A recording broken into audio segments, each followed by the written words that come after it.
এখনো খেজুর গাছের শাখা আছে।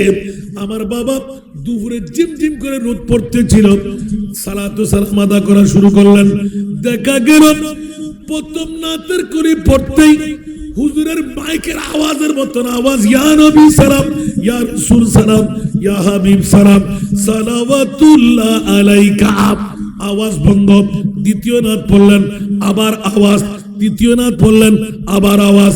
9টি নাতের পর আব্বা তো আর জানে না।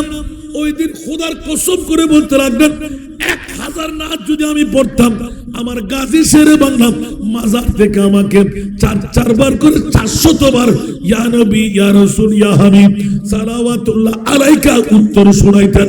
উচ্চ আওয়াজ দিয়ে বলুন না সুবহানাল্লাহ। এই জন্য বলছি বন্ধুরা, আজকে ঈদে মিলাদুন নবী। কোন নবীর ঈদে মিলাদ? আমাদের নবী মরা নবী না, আমাদের নবী জিন্দা নবী। আমাদের নবী মরা বললে একবার ইমান আসেনি। ইয়ারও মধ্যদানার বোধ বন্ধ করে আছে, ইউনিভার্সিটি ফোরেননি, অনার বিশ্ববিদ্যালয় ফোরেননি, সরাসরি নবী মরানো হলি বলে ইমান যাবে। কে আল্লাহর কোরআন তো কুল্লু নাফসিন যায়িকাতুল, কে আল্লাহ ওমার সাল্লাল্লাহু আলাইহি রাহমাতুল আলামিন ন সুবহানাল্লাহ। ইবো কোরআনের আয়াত, ইবো তো হন্না আগে বিশেষ কেন করি সনা আল্লাহ তোমার সগুর মধ্যে চশমা লাগাই বলি, শূন্য কি চশমা লাগাই না? এত খেয়াল গরম করে বোধে আর গাজিয়ে মিলে তোর ইয়াদ, ঠিক আছে না? হামা কোরআন বতৌসিফে মুহাম্মদ বরু নাজিল চেগুয়া মুওয়াসফ আহমদ সালাত দুনিয়া।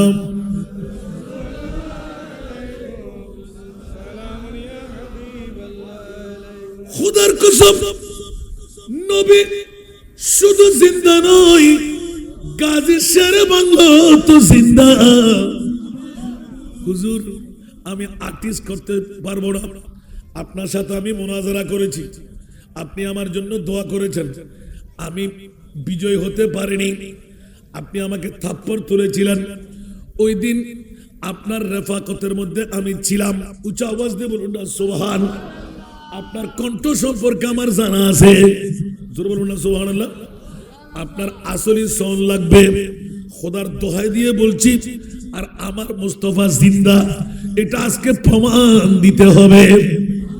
আওয়াজ দিয়ে বলুন না সুবহানাল্লাহ।